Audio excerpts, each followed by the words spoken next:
Hey guys, welcome to HipHughes History. We're going to hit you up with the 1892 presidential election. Go get a shot glass. I'm going to pour you a little bit of a bourbon Democrat. We're going to see if we can bring back Grover Cleveland from the ashes to defeat the incumbent Benjamin Harrison. We're even going to invite a populist to the party. So let's take a look at the candidates. We'll take a look at the issues. We'll take a look at growing your brain.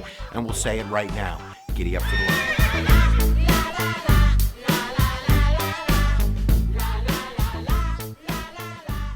So let's take a look at the results first. We have Grover Cleveland, who has the distinct honor of being the only two-term president that served two non-consecutive terms. He was elected in 1884, he lost in 1888, he's back in 1892, and he's going to win this guy against the incumbent Benjamin Harrison. Yes, he's the grandson of William Henry Harrison. He's representing the Republican Party, and as you can see from the map, he's going to have some problems in the South. We're going to talk about that and the force bill that he wanted to get through Congress to give black voting right protection to blacks in the South. That's not going to work out for him in the South, but you can also notice that out in the West, the Republican Party has been hatched up by a new introductory party called the Populist Party. So they're definitely going to see some de-alignment in the Republican Party as they try to figure out what type of party that they want to be. The Democrats, on the other hand, even though they're running a bourbon Democrat in Grover Cleveland, meaning he's a classical liberal, he's a conservative Democrat, especially on financial issues, the big one being the gold standard versus bimetallism, and where the Democrats are going to side squarely in Grover Cleveland on the side of the big gold. And that's not going to do him any favors out west as we see James Weaver of the Populist Party rack up some numbers. Electorally, it's going to be a pretty big win for the Democrats, with Grover Cleveland getting 277 electoral votes, 145 electoral votes for the incumbent Benjamin Harris. But there are the populists. They're going to rack up 5 states. They're going to get 22 electoral votes, securing about 9% of the popular vote. That's going to be a huge problem as the Republican Party tries to figure out what it wants to be. So now that we have seen that electoral map, let's take a look at each party, each of the nomination processes, and then we'll take a look at the issues that made this election such a sizzler.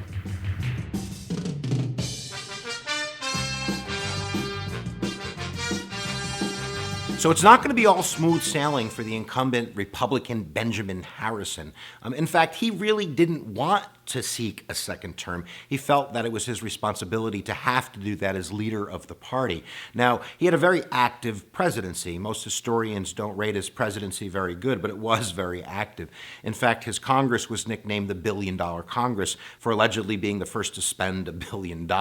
In fact, Democrats took control of Congress in 1890 because of all the spending. Now, in that active presidency, Benjamin Harrison signed a lot of laws. He signed the Sherman Antitrust Act that was supposed to go after trusts and corporations and monopolies. Wasn't used very aggressively, but it was signed. The Sherman Silver Purchase Act, which was a nod to bimetallism, which is going to be a huge issue in this campaign, is going to keep the Republican Party competitive out west and up in the north as the populists really try to kind of grab the helm of that issue. We also see him spending some money in terms of preserving national forests, expanding the Navy, and also signing the McKinley Tariff. That's another humongous issue in this campaign.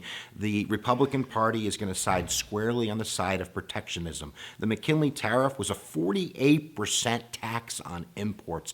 So this is a humongous protectionary tax, which is going to protect manufacturers and businesses from foreign competition. Of course, this is going to make prices rise, and that's not very much supported in the South and in the West. And in fact, in the South, Benjamin Harrison is really going to write off his chances when he forcefully fights for the force bill.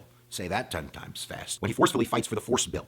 The force bill was basically a voting rights bill, which would have put the southern states under the guise of federal protection for voting rights when it came to elections. That failed, but not very popular in the South. Now, Benjamin Harrison did have competition. His Secretary of State, even though he didn't want to fight for the nomination, was thrown into the ring. And this is Blaine, the Republican who lost to Grover Cleveland in 1884. So a lot of the party insiders want the loser back, but he really didn't want it. In fact, 3 of his children passed away right before the nomination.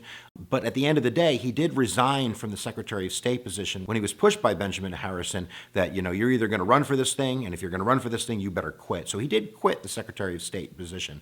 But he's going to come in second. And we also have kind of a surprise, dark horse that's going to be in the race in William McKinley. He didn't actively pursue the nomination, but he's going to get a lot of delegate votes at the convention, and he's going to be next up at bat in 1896 as the star of the Republican Party. But at the end of the day, Benjamin Harrison is going to win the nomination again, and he's going to seek his second term for presidency against a guy who was already president in Grover Cleveland, go figure. So let's go take a look at the big man, the bourbon Democrat, Grover Cleveland.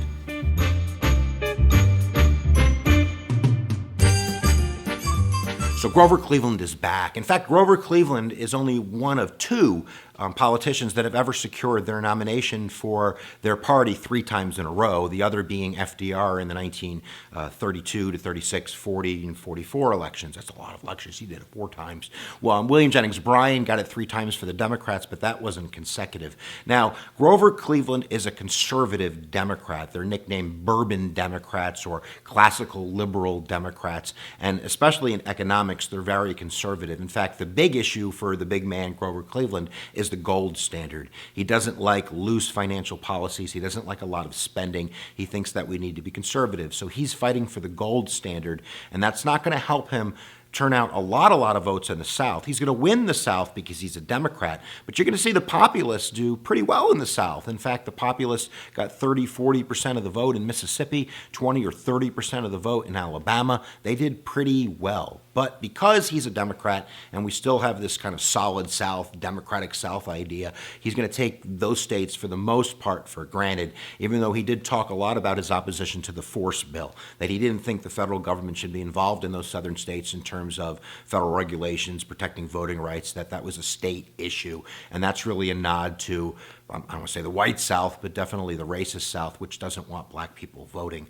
Now, the other big issue for him is going to be tariffs. He definitely wants to see lower tariffs. He's going to be careful not to say free trade, but he definitely believes 48% of a tariff is way too high. He did face a challenge.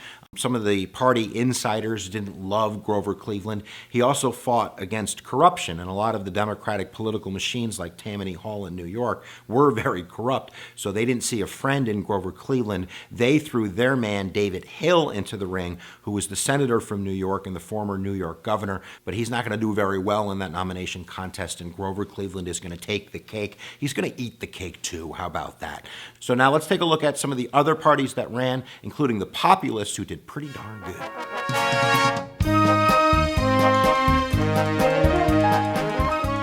The People's Party, the Populist Party. In 1892, we have a new party on the ballot, the Populists, which is really a coalition that came out of not only unions like the Knights of Labor, but also farmer organizations like the Farmers Alliance and the Grange. And they're really, in a sense, de-aligning from the Republican Party, who they see as being now too pro-business. They've lost touch with the common man, so they're forming a People's Party. They're going to be fighting for things like public ownership over the telegraphs, the telephone lines, and the railroads, for free silver, for postal saving banks, for a graduated income tax, for a huge shift in the way that the economy runs.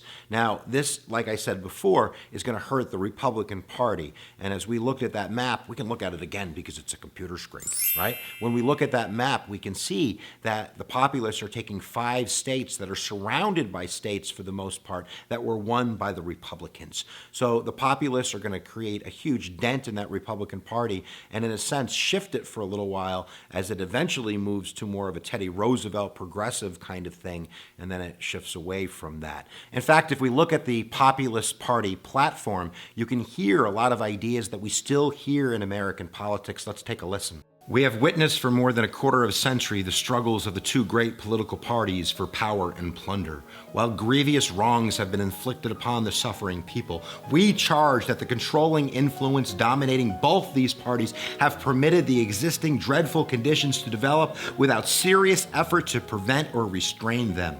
Neither do they now promise us any substantial reform. They have agreed together to ignore in the coming campaign every issue but one.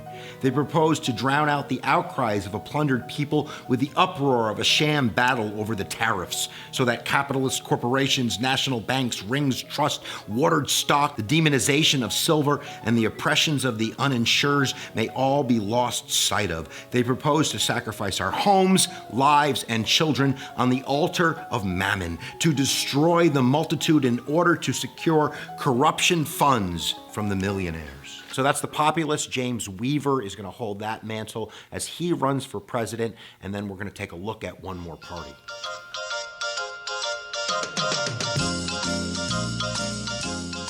So a little blip on the radar here, but we do have John Bidwell from California running under the banner of the Prohibition Party.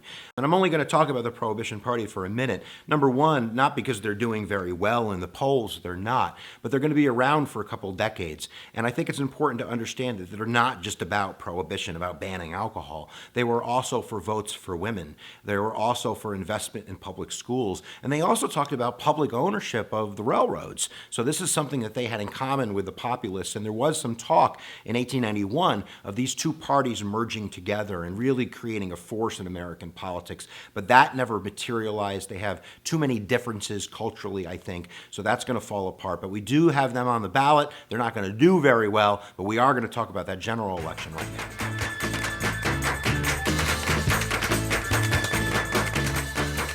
So in terms of the actual election, for the most part, we see Benjamin Harrison really clinging to the McKinley tariff, saying that we need to protect American manufacturers from foreign influence.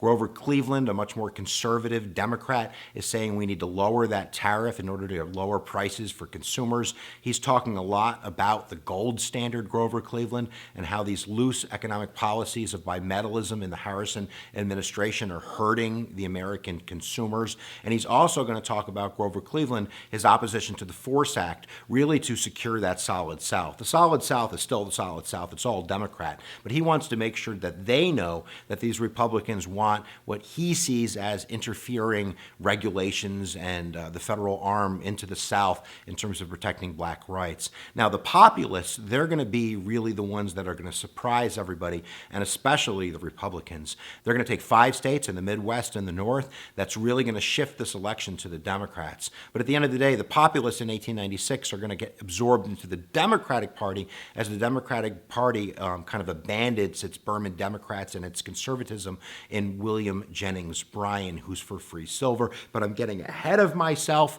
The only other thing I would say, Benjamin Harrison's wife died 2 weeks before the actual election, and they stopped all campaigning. But he didn't get the sympathy vote because he lost the election. So here we have it, Grover Cleveland, the only president elected to 2 non-consecutive terms, and the only president to win the popular vote 3 times in a row, and that's not going to happen again, of course, until FDR. So I think that's enough for now. Go check out the playlist for presidential elections. We've done every election from 1892 to 2012 as we seek to finish this humongous endeavor. All right, guys, giddy up for the learning. We'll see you guys next time that you press my buttons. Oh, where attention goes, energy flows.